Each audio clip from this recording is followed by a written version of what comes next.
4月にはさおちゃんの前で12秒96の日本記録をマークしている寺田。ぐんぐん加速しトップでフィニッシュ。タイムは12秒87。自身の持つ記録を大幅に更新する日本新記録。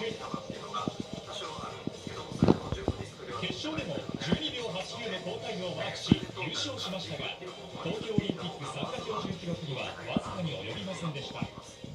悔しいのがで、やっぱり日本人だし悔しい、こんなに悔しいのなんか初めてなんですけど、この日は応援に来ることができなかった娘のあおちゃんには、もうなんか一人でするって言ってもらえるかなと思ってるんですけど、もっと痛い目で走れた時に見てもらえたらいいなというふうに思うので、